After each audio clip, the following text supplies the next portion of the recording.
where I stayed with. At the age of 18, 19, I had to resort into timber company, like working with them to earn something small to consolidate my funding to the tertiary institution. I know what, having stayed with my uncle for some time, I moved on to, I came to Accra, the biggest city. Welcome, amazing people, to the journey once again. Today we are with an amazing personality, a great legend. Come on and learn more about the great Kapato race. Catch you and come and listen to vibes. Can you please tell me a little about yourself? My name is Akampasiba Thomas. I hail from Kadima Chansa in the Bosa South District in the Upper East region of Ghana, West Africa. What were your parents like as individuals, and what impacts did they leave on you? Oh, come to think about my parents, they were lovely people who were basically born and busily engrossed in farming activities. You know, Upper East region, we are basically into animal rearing, farming, and then other basic things for survival. But my mom later on became a teacher. She had this Form 4 qualification, which gave her the privilege to start teaching at a later date. That was even after I was born. Wow. And imagine, I'm the 5th out of 6 children, you know, so. That's a huge family. Yeah, you see. So, and my dad, he was a farmer. Okay. Yes. And being a teacher for the part of my mom, I mean, it actually inspired me, and I wanted to be a teacher as well. So all my youthful life, if not a teacher, I didn't know what else I would be. Yeah. So she imparts you on changing lives. Yes. Because I learned teachers are life changers, and it's true. Exactly. And more to that, you know, she was doing formal and non-formal education, adult education in the evening, where she teaches the elderly who were past school-going age, the local language, how to read and write, and then you transition into reading English when you perfect the local language. And she was actually able to nurture 2-3 people who went back to the classroom, and today they are university graduates and living their lives. That's amazing. Yeah. That's an impactful story of this. So my third question is, what was one of your hardest challenges you faced, and how did you overcome it? I actually faced a lot of challenges, and the hardest of them all was when I was in the final year in the senior high school. That was way back 2011. My mom, whom had been my pillar, was sick, and I was also about writing, and I couldn't, there was disturbances, distractions, how to focus on your preparations, and then also getting to hear from her because you can't go home. And you know, the more tragic part of it is that she passed a week after my exam. Wow. Yes. It's sad. So it was so sad, and dreams were shattered, and the future seemed blurred. But you know, one thing she's always taught us growing up was that, you know, you have to, whether she will be alive or dead, you should see her in you in any aspects or anything that you're doing. And if you are doing it, even in her absence, she believes she still sees you.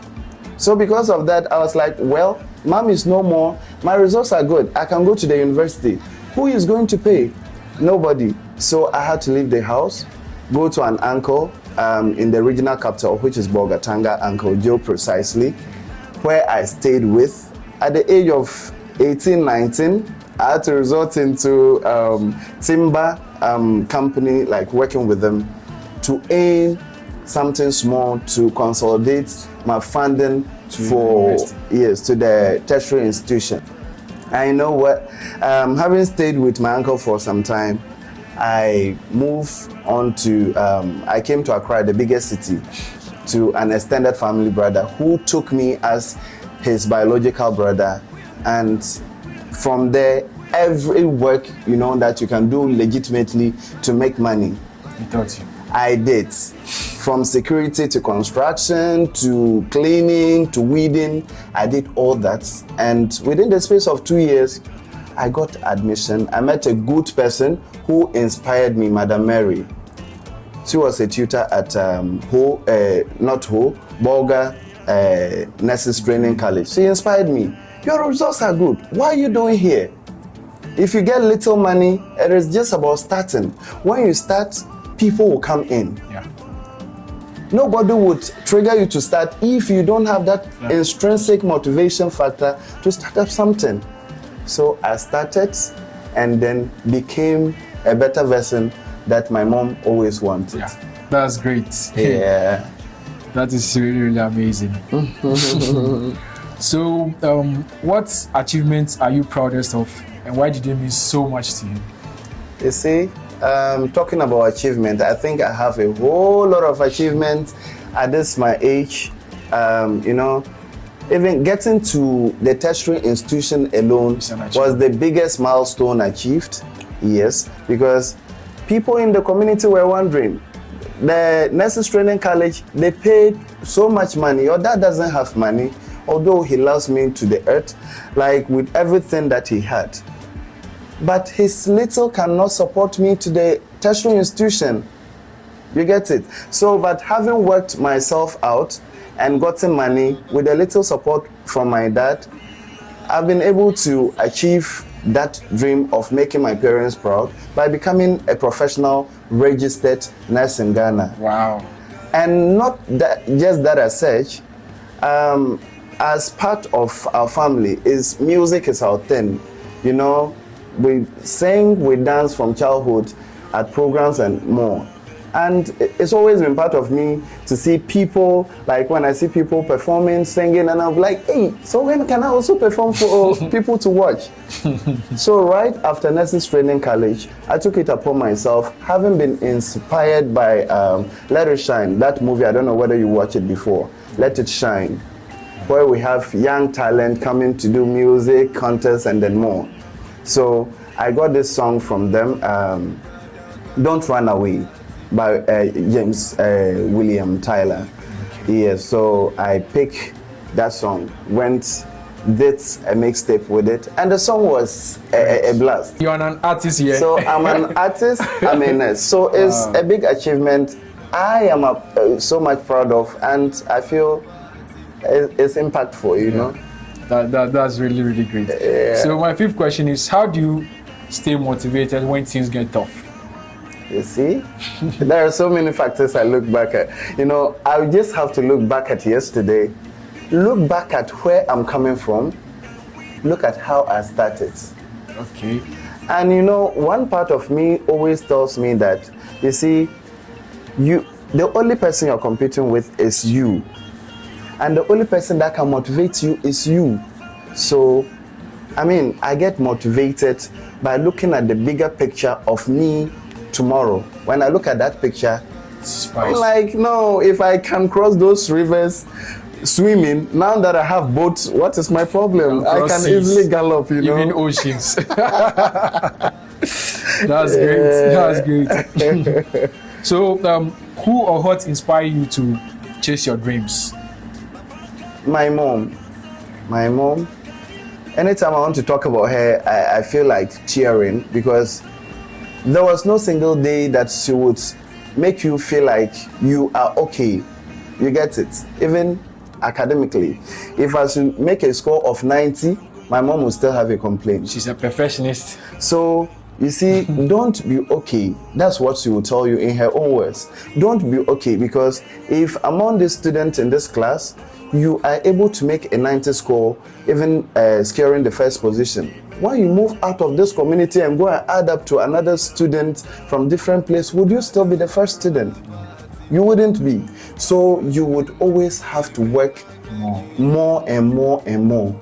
So having said that, yes, I have to do more to be more, Okay. a better version of myself. Okay. And then having forgotten of my grandpa, Akampasiba, he was a warrior.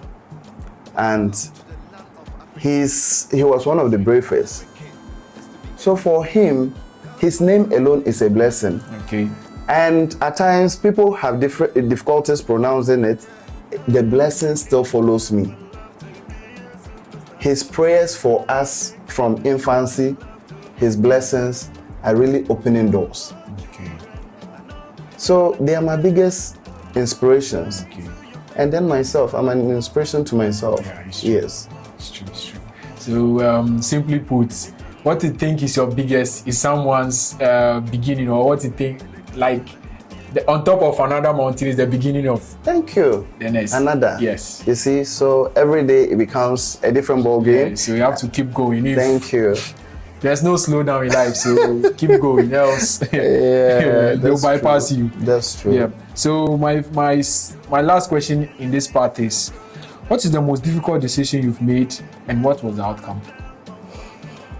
You see, the most difficult decision I've made. The most difficult decision was going to starting music. Okay. You see, I was the Catholic vice president back in Nurses Training College. Okay. I've been so religious, and then people know me for that. But the part of me that I was sacrificing to showcase people what they wanted to see was the artistic part of me. You get it? So people would want me to be that, person that I would come out, praise the Lord, do this. I mean, I'm not against religion. It's good. But it should not also shatter Your dreams. your dreams. Once it is not contrary to the commandments of God. You see, so when I started this music, when you go online and then check Kapato Rains on all media handles, you see my photo gallery, you see my videos, my YouTube channel and everything. My costume, they are traditional. So sometimes some of the costume that I wear on stage for performances or my music videos, even my lecturers from school, they'll call me and blast me. If anybody would actually showcase his body or her body to the world like this, I was the last person they were thinking of. Yeah. So a lot of people stood against it. Why won't you do gospel? And now you're doing this, and you're doing this. So you're into African music. I'm into African culture. Yes. I feel, things that I had the privilege to witness or to learn from my parents, our children will not have the opportunity to see them, thoughtless of, having access to them. So why not preserving that which I know and that which I'm ready to learn for the future generation? Yeah. Our culture is our identity. It's true. It's true. So despite all those complaints, challenges, as you say, cyberbullying from online and things, I still stood to my ground. Yeah. Yes, because I am Kapato Rains, Yeah. the son of Akampasiba who never gives up. Yeah. Yeah. So please, can you give your stage name out?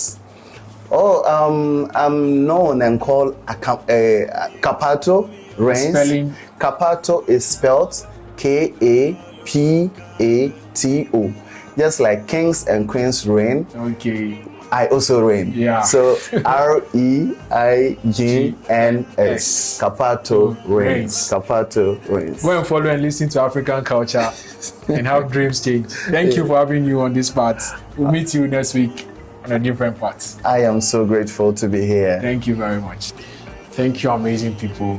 I'm sure you've learned something really, really impactful in the life journey of Kapato Rains. Boy from the village, now making an impact in the world. I'm sure this story will change your life. If you learn anything, drop it in the comment section. Catch you in the next part.